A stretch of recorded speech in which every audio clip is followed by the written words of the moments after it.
Hello दोस्तों, स्वागत है आप सभी का नई एजुकेशन के अंदर। आज हम इस प्रकार के क्वेश्चन को किस प्रकार किया जाता है, उसके ऊपर बात करने वाले हैं। आपने मैथमेटिक्स के अंदर इस टाइप की प्रॉब्लम तो देखी होगी और ये करना भी बड़ा लेंदी होता है कि किसी भी नंबर को हम कैसे इर्रेशनल नंबर प्रूव करें। जैसे कि इसके अंदर लिखा हुआ है कि सिद्ध कीजिए कि अंडर रूट 2 एक अपरिमेय संख्या है। अब इसको प्रूफ कैसे किया जाए कि यह संख्या अपरिमेय है। सबसे पहले तो आपको यह पता होना चाहिए कि कोई भी संख्या परिमेय कौन सी संख्या होती है या अपरिमेय कौन सी संख्या होती है। जैसे कि हमारे पास प्रॉब्लम दी हुई है कि √2 एक अपरिमेय संख्या है। तो पहले तो मैं आपको ये बता दूं कि परिमेय संख्या क्या होती है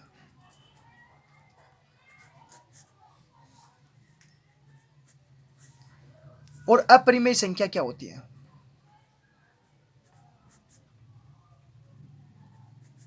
देखिए, शॉर्ट में अगर मैं आपको समझाऊं तो किसी भी नंबर या किसी भी संख्या को अगर अपन p/q के रूप में लिख पाते हैं तो वह संख्या परिमेय संख्या कहलाती है। और उसके अंदर जो बटे हुए के अंदर है q is not equals to 0 के इक्वल होता है। अगर ये रूप किसी संख्या का नहीं है, यानी कि p/q के रूप में अपन नहीं लिख पा रहे हैं, तो वह संख्या अपरिमेय संख्या हो जाती है। अगर p/q के रूप में नहीं लिख पा रहे हैं तो वह संख्या अपरिमेय संख्या हो जाती है। तो ये यही पूछ रहा है कि √2 एक अपरिमेय संख्या है, इसको सिद्ध कैसे किया जाए। तो देखो, इसको सिद्ध करने के लिए हमें क्या करना होगा। सबसे पहले हम ये मान लेंगे कि अंडर रूट 2 एक परिमेय संख्या है, यानी कि अपन ये मान के चलेंगे कि ये परिमेय संख्या है। फिर उसको प्रूव करेंगे होती है या नहीं, देखते हैं। तो मान लिया हमने, माना अंडर रूट 2 एक परिमेय संख्या है। अब जैसा कि आप जानते हो, अभी बताया मैंने, जब भी कोई परिमेय संख्या होती है तो उसको अपन क्या लिख सकते हैं, p/q के रूप में लिख सकते हैं। तो p/q लिखो या a भी ले लो, कुछ भी ले सकते हो, या pq ले लो, कोई दिक्कत नहीं। तो जब अंडर रूट 2 एक परिमेय संख्या है तो अंडर रूट 2 को अपन इस टाइप से लिख सकते हैं, a/b। ए बी से डरने की बात नहीं, ए बी एक तरह से pq ही है, यहाँ ए बी ले रहा हूँ मैं। तो ए और यहाँ b is not equals to 0 होगा। ये कंडीशन होती है परिमेय संख्या की। तो हमने ले ली कि अंडर रूट 2 एक परिमेय संख्या है, तो a/b के इक्वल आ गया। अब यहाँ कंडीशन हमें सिर्फ ये लेनी है कि ए और बी है को प्राइम। ए कोमा बी क्या है, को प्राइम। अब ये को प्राइम क्या होते हैं, जिनको कहते हैं सह अभाज्य। इस वर्ड का मतलब ये होता है, जब भी कोई नंबर को प्राइम हो, जैसे ए और बी को प्राइम है, तो उनका उभयनिष्ठ या कॉमन हमेशा 1 निकलेगा, यानी कि उनमें कुछ कॉमन निकलेगा ही नहीं। जैसे फॉर एग्जाम्पल अपने पास में अगर मैं 2 और 3 को देखूं, तो ये एक तरह से को प्राइम है ना, इनमें कोई चीज़ कॉमन नहीं निकल रही। इनका अगर कॉमन लिया जाए तो क्या निकलेगा, 1 निकलेगा। तो इनको कहते हैं को प्राइम। समझ में आ गया, क्लियर। तो अब अपन आगे चलते हैं। जैसे कि मैंने ले लिया यहाँ पे ए और बी, a/b क्या है अपने पास में, को प्राइम है, क्लियर। आगे चलते हैं। तो under root 2 equals to a/b। अब इसको आगे सोल्व करते हैं। देखो, स्टेप बाय स्टेप देखते जाना, पूरा क्वेश्चन आपको समझ में आ जाएगा। तो स्क्वायर करने पर, यानी कि बोथ दी साइड स्क्वायर करते हैं अपन।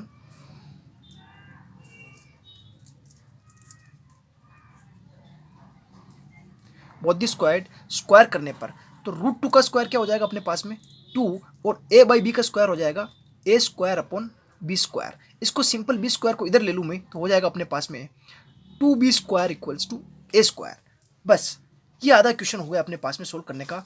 देखो, अब आपको क्या लग रहा है, यहाँ पे 2b² है, यहाँ पे a² है। इसका मतलब होता है कि हम इस नंबर को 2 से डिवाइड कर सकते हैं, क्योंकि इसके अंदर 2 का मल्टीप्लाई है तो 2 का डिवाइड होगा आराम से, और पूरा पूरा हो जाएगा 2 का डिवाइड। और ये किसके इक्वल है, a² के। इसका मतलब ये भी 2 से डिवाइड हो रहा होगा।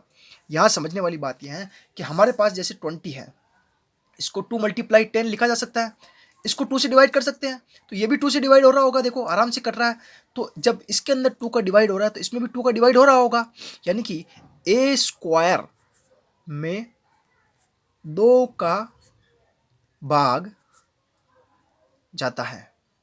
कैसे जाता है, क्योंकि हमें पता चला कि 2b² में 2 का भाग जा रहा है, तो ये a² के इक्वल है, तो a² में भी 2 का भाग जाता होगा।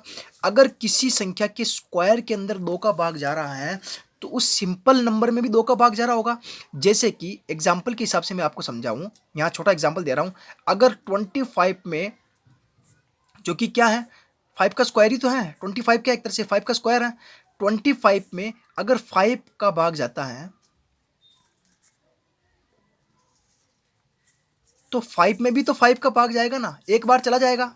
अगर किसी नंबर के स्क्वायर में किसी नंबर का भाग जा रहा है तो उस सिंगल नंबर में बिना स्क्वायर वाले नंबर में भी भाग जाएगा। यानी कि ए स्क्वायर में 2 का भाग जा रहा है तो ए में भी 2 का भाग जाएगा। यहाँ से आगे चलते हैं अपन, यहाँ से ये समझाने के लिए लिखा मैंने, ए में भी 2 का भाग जाएगा और ये होगा, हमेशा होगा। ठीक है, यहाँ आपको समझ में आ गया कि ए में भी 2 का भाग जा रहा है।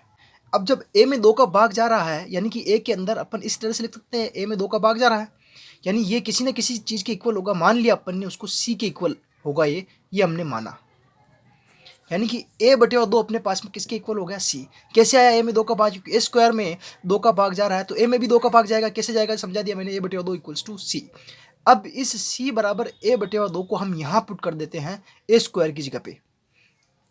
तो ए स्क्वायर की जगह पे पुट करने के लिए हमें क्या लिखना पड़ेगा, यहाँ पर इन दोनों का वर्ग करना पड़ेगा। तो वर्ग करने पर जब वर्ग किया हमने तो अपने पास हो जाएगा A square by 4 equals to C square, क्योंकि 2 का स्क्वायर हुआ तो 4 और इधर सी का स्क्वायर। अपने को सिंपल ए स्क्वायर चाहिए तो 4 को भी इधर भेज देते हैं अपन। तो अपने पास में हो जाएगा A square equals to 4 C square. अब इस वैल्यू को हम यहाँ 2b square equals to A square की जगह पुट कर देंगे ए स्क्वायर में। तो अपने पास में हो जाएगा 2b square equal to A square की जगह हो जाएगा अपने पास में 4c स्क्वायर। अब यहाँ पे 2 से 4 में डिवाइड होगा 1 टाइम, 2 टाइम हो जाएगा b square equals to 2c square. यहाँ से कट जाएगा 2 बार 2c square, b square equals to 2c square. इससे हमें पता चलता है कि यहाँ पर अपन 2 से डिवाइड कर सकते हैं क्योंकि 2 का मल्टीपल है और ये पूरी वैल्यू b स्क्वायर के इक्वल है। तो b स्क्वायर भी 2 से डिवाइड हो रहा होगा, जैसे मैंने पहले समझाया था आपको। यानी कि हमें ये पता चला कि b स्क्वायर 2 से भाग हो सकता है। अगर b स्क्वायर में 2 से भाग हो सकता है तो जैसे भी अगर किसी नंबर के स्क्वायर में किसी नंबर का भाग हो सकता है तो उसके सिंपल नंबर में भी भाग होगा। तो b में भी 2 का भाग होगा।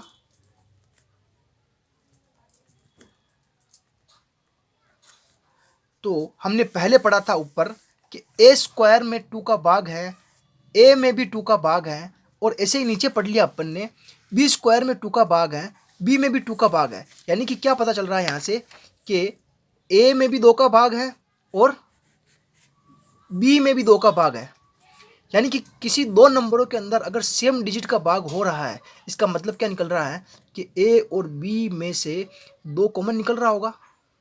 यानी 2 का भाग जा रहा है, इसका मतलब 2 कॉमन निकल रहा होगा। यानी कि जो हमने माना था को प्राइम यानी कि सहअभाज्य की शर्त यहाँ पर फुलफिल नहीं हो रही है। यानी कि ए और बी सहअभाज्य नहीं है।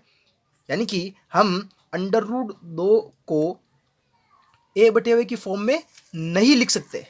क्यों नहीं लिख सकते? क्योंकि यहाँ पे 2 का कॉमन निकल गया। हमने माना था ए बटे हुए बी क्या है, सहअभाज्य होनी चाहिए, जो कि फुलफिल नहीं हो रहा है। यानी कि ए बी में 2 कॉमन निकल गए अपने पास में।